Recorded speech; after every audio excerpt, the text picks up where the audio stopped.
Welcome to Faith and Politics, a show dedicated to discussing issues surrounding the intersection of church, state, and politics, and the examination of whether your faith is shaping your politics or you're allowing your politics to start shaping your faith.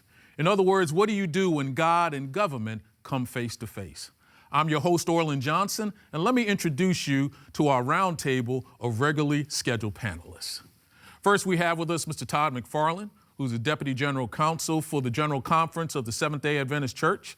We have Mr. Tim Schultz, who's the president of the First Amendment Partnership, a Washington-based organization that is dedicated protecting religious freedom for all Americans. We have Dr. Lawrence Brown, who's with us, senior pastor and also the director of public affairs for the Religious Liberty Group for the Northeastern Conference of the Seventh-day Adventist Church. And we also have Dr. Timothy Golden, who is an attorney and professor of philosophy at Walla Walla University. Gentlemen, thank you for being with us today, and let's go right on to our first segment.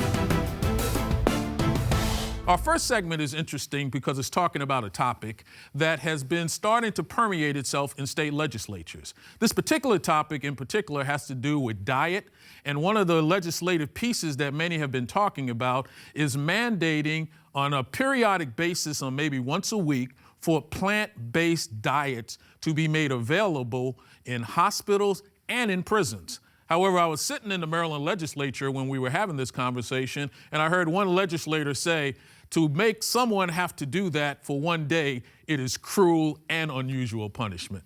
Tim Schultz, tell me a little bit about this plant-based concept and whether or not trying to do something that may be better for health and other reasons, something that's considered to be cruel and unusual punishment. Well, I think it's a funny line, but I think you measure in some ways the health of a society by how it treats what Jesus called the least of these. And I think incarcerated persons fall into that category. And I think our society does not treat the incarcerated well.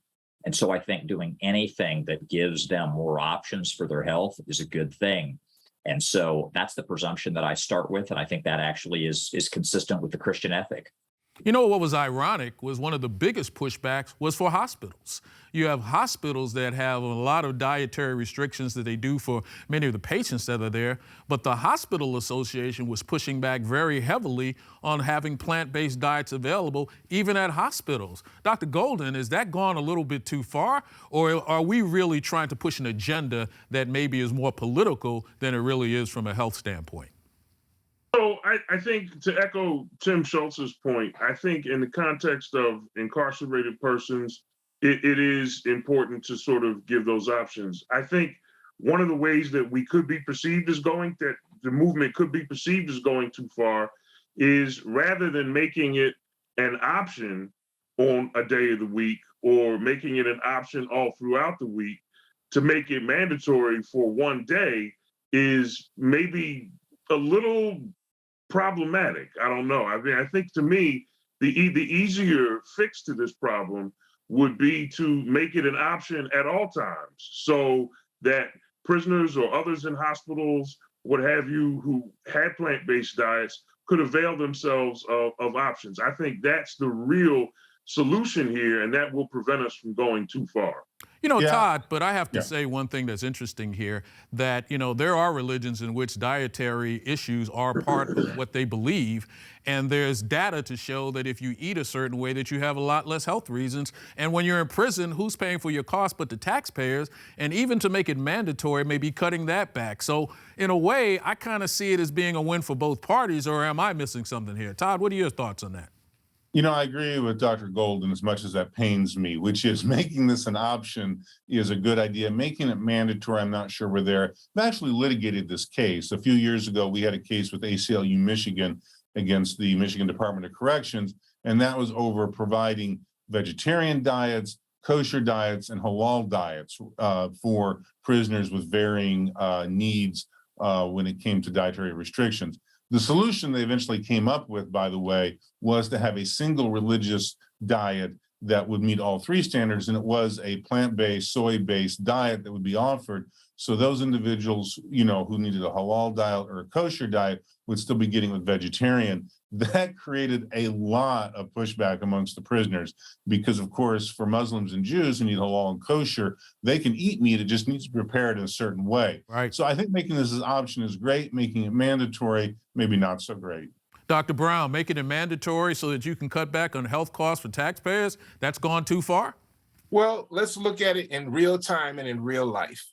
A prison in Alabama some years ago partnered with an organization, and they developed this track where the prisoners could sign up.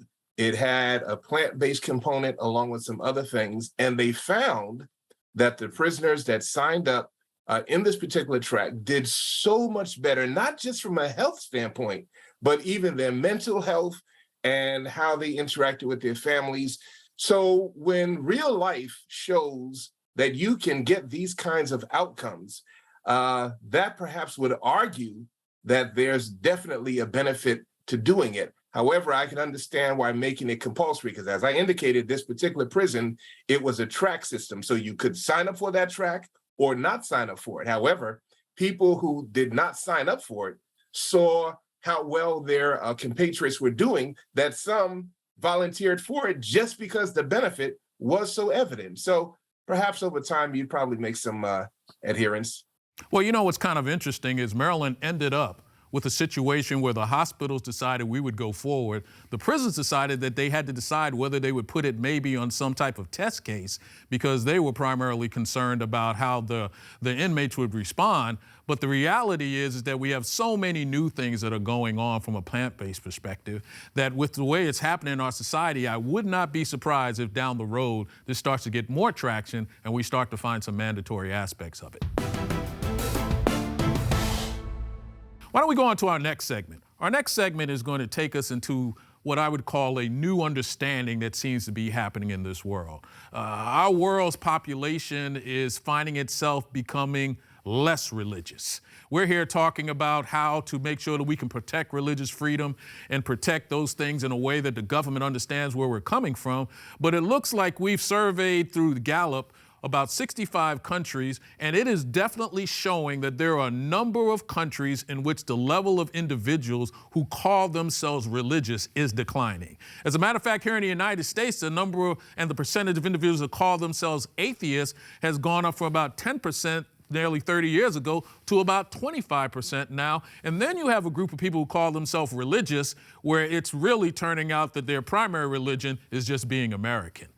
So it looks like we have a country and a world in which religion is decreasing. And if that is the case, how does that bode for freedom of religion? How does that bode for where we would see our future going on this? And Dr. Golden, can you just start me off on this conversation? When you find a world that's got less willingness to have God in their lives, isn't it natural that that society would then end up causing the government to look at it in a less precise way? Well, I think we always have to be careful when any sort of political ideology begins to hold sway. And I think if the First Amendment means anything, it means that there's a right to be irreligious, right? So people are protected. Atheists are arguably protected under the First Amendment as much as Christians are, or as much as Buddhists are, or as much as Hindus are, or members of any other religion, or people who don't think that there should be religion. So I think that the numbers are what they are, the societal trends are what they are. I think the hard question is, how does that play itself out in the legal system in terms of rights and obligations? And I think that given the current composition of the Supreme Court, and whatever the composition of the Supreme Court would be, I think the wisest move would be to continue to protect religious freedom for people who are religious, irrespective of what the societal trends may be. Sociology may be what it is, but the fact of the matter is we do live in a country with the free exercise of religion, and we live in a country that can establish a religion, and those two things have to hold sway over whatever sociological data tells us about people and their religious affiliations. Well, Tim Schultz, I'm seeing decisions made in the courts that seem to be a reflection of the microcosm of the society in which we live. And so today, if I've got a case that looks like it's working well for society, political leaders are picked by those individuals who end up appointing people to the courts that are very similar. It should be some concern, I would imagine, as it relates to where we may be going, because the less religious that we are, then maybe our decisions start to be very different on what we do. I mean, help me understand where we are with that. I just think it's really important for those of us who know how much faith does for the common good, right? Just as an example, about 70% of disaster relief in this country is provided on the ground by faith-based entities, especially congregations. It's important for those stories to be told. So even as society is secularizing, they understand that, to coin a phrase, faith counts. Faith Counts is actually the name of a program that's that the Seventh-day Adventist Church and many other religious bodies are involved with, to sort of share stories and data about how much religion does to subsidize the common good. And I think those are stories we're going to have to tell in a secularizing society. Well, Dr. Brown, though, if we're in a society where we're getting to be more connected with our communities as opposed to being more connected with our God, doesn't it stand to reason that we'll start to see some court cases and decisions that will fall into that same type of category? Am I missing something here? Well, it's quite possible, but the story is told of the atheist who was out rowing on the water one day, having a wonderful time.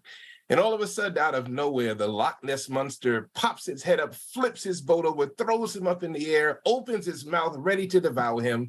And as he's about to make that descent into the belly of the beast, he cries out, "Oh, God, help me."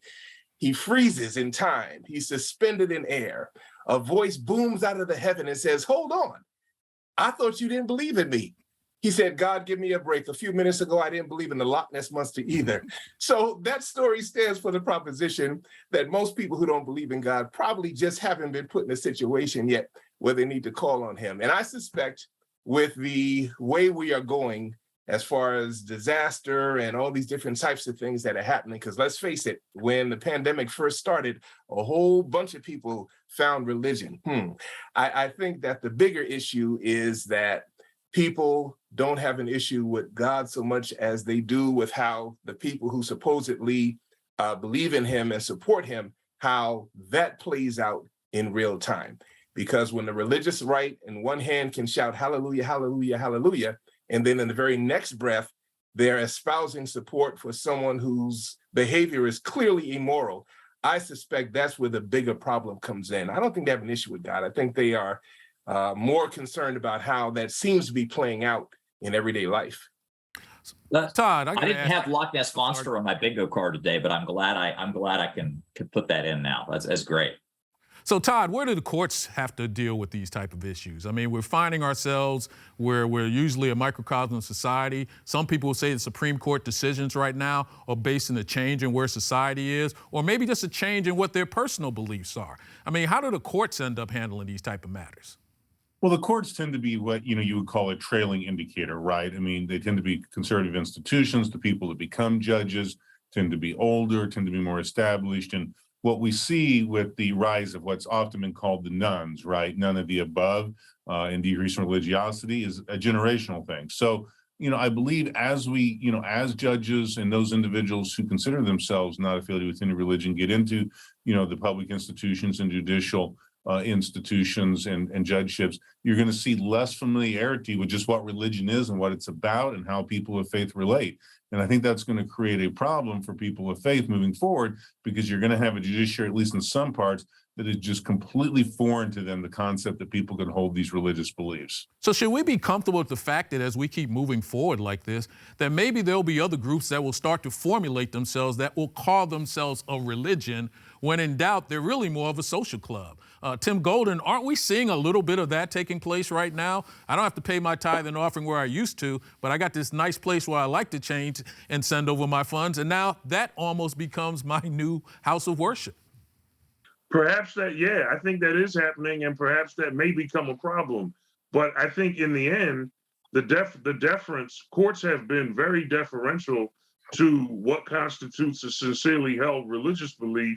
And I think that sort of deference is going to enable people to do whatever they choose to do and call it religious. I think as long as it does not involve harm to others, they're likely to be able to get away with that because courts don't want to put themselves in the business of inquiring into the legitimacy of people's claimed religious beliefs. And Dr. Brown, it sounds like that's where we should be, not making decisions on whose religious beliefs are really religious. And I'm assuming that the last place we want those decisions being made is in the courtroom. Absolutely. We need to make sure that certain lines don't ever get crossed, because in the day that they do, Houston, we have a problem. Absolutely. Gentlemen, let's get on to our next segment. Our next segment is regarding a pretty interesting court case. It's a case that's entitled Carson versus Makin, and it has to do with a tuition program that was in Maine that we had even talked about a little while ago before it came to the Supreme Court. Now the ruling has taken place. So I'm going to ask Dr. Golden if you would kind of give us a little bit of a wrap on what that case is all about and where we think we may be going in the future with this. Well, this case is essentially an expansion of the court's holding in 2020 in Espinoza versus Montana Department of Revenue. And it basically marks the first time that the court has explicitly required taxpayers to support a specifically religious activity, which is religious instruction. So this is, I think, a sign of the times. I think when you talk about the context of school choice, you have well-established court precedent for this.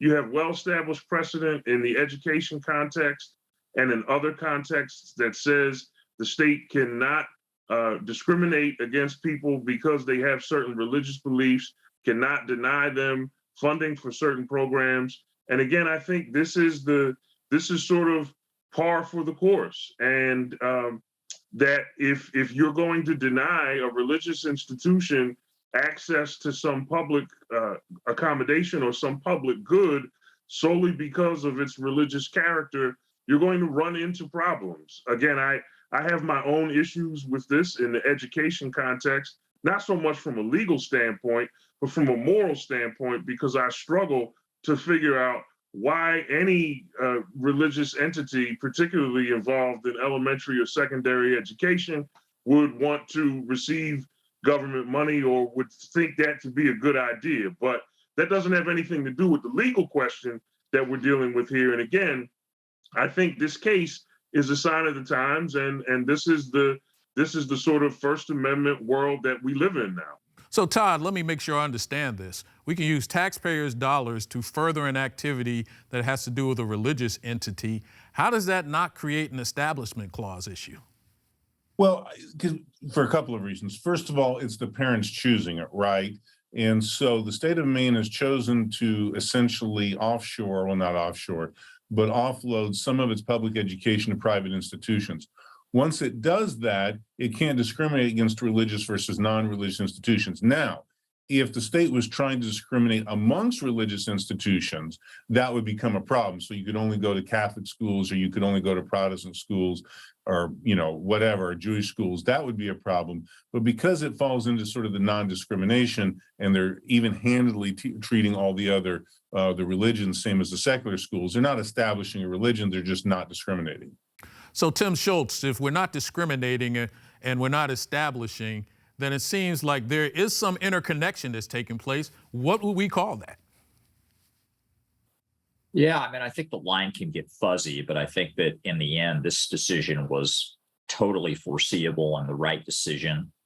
And I think that, some of the other subjects we've discussed on other programs sometimes, Orlin, show that religious groups can sometimes abuse these kinds of constitutional rights. And I just think we want to be on the lookout for abuses and make sure that constitutional rights don't give people license to do things that make those rights disreputable. Dr. Brown, in New York City, you see an overlap of that type of stuff happening on a regular basis. You and I both grew up there. We saw the fact that when we were in even church schools, the regular public schools, buses used to take us to school. How do you see that happen in a jurisdiction like New York? I mean, it looks like we're getting to a point now where you can't even tell the difference between whether that funding is actually going in the right place or the wrong place or just going any place. What's your thoughts on that? Well, the thing is, as was pointed out earlier, if you have certain safeguards in place, that really makes a difference. And it should not turn into a situation where You're finding this group being favored over that group, and you need to have some type of watch in place so that the funds are able to do what they're supposed to do, and it doesn't morph into some kind of a situation where, before you know it, one group is using it to attack another group. It could get very messy if it's not policed properly and if you don't have good safeguards in place. Todd, what are some of the safeguards that you have in place to make sure they don't go over the line? Well, I think the first and foremost is that they're treating all religions equally, right? That they're not discriminating amongst religions. I think the other safeguard you have to have, and the state of New York and the city of New York is struggling with this right now, is making sure that these schools are meeting some basic educational qualifications. Yes. And what has been alleged, and what appears to have some validity, is that some of the Jewish schools in New York are not meeting those. They're really just teaching not even teaching English, just purely a religious school, teaching only religious topics or primarily. And, that is something I think the state needs to look, and children should be guaranteed an appropriate education that's broad-based and not purely on religious topics. And I think, Dr. Golden, this is where I see the problem. If now a state is going to be determining what is considered to be the adequate level of education you're getting, at some point, someone has to set that standard for you. And if that standard ends up creating a problem, then we're right there in Pandora's box where we were hoping never to be in. Or am I missing something there, or do you see something similar? No, I think you're right. I think I do see something similar here. And these are the sorts of things that we're going to have to continue to litigate, that we're going to have to continue to discuss. And ultimately, these issues become tricky. These issues are never easily decided, and they become increasingly tricky and problematic the more overtly religious the school's curriculum is. This is why I do make a distinction between elementary and secondary education and colleges and universities.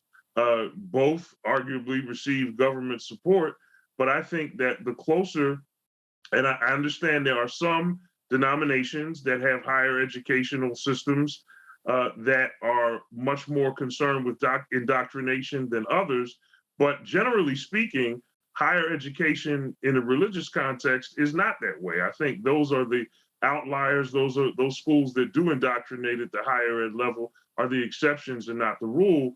And so when it comes to elementary and secondary education, we are coming perilously close to essentially funding the religious mission of the organization with public dollars. And that's always going to raise concerns. It's always going to raise red flags. Yep. That said, school choice programs are here to stay.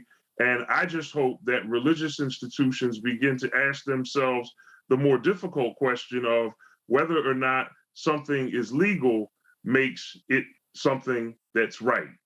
Tim, I'm going to have to let you have the last word on that, but I agree with you. These are one of the things that we're going to be litigating for a while, but very, very tough issues we have to go through. Well, let's just go to our last segment. Tim Schultz, tell me something I don't know. Well, since Lawrence Brown went there on the Loch Ness Monster, I'm going to go there on the kind of current Loch Ness Monster conspiracy theory, and that is the wildly entertaining internet conspiracy comparing photos of Canadian Prime Minister Justin Trudeau to Fidel Castro at the same ages and stages of life. Oh, that's a good one. Dr. Brown, tell me something I don't know. I don't think people have a problem with God. I think they have a problem with those who claim they work for him. Todd, tell me something I don't know. The current challenges to religious exemptions for higher education and Title IX are going to fail, and I think we'll get very little, if any, support even from the liberal Ninth Circuit. Tim Golden, tell me something I don't know. The troubling proliferation of Zoom-based, technology-based litigation will creep its way into the criminal law and force a confrontation with Justice Scalia's opinion in Crawford versus Washington, which demands in-person presence in criminal trials under the Confrontation Clause of the Sixth Amendment. Wow. Gentlemen, thank you for being with us today and appreciate all of your comments. I want to thank our audience again for being with us, and I just want to thank you for being here and helping us to be part of this conversation. But just remember, if it's about God and government, it's about faith and politics. See you next time.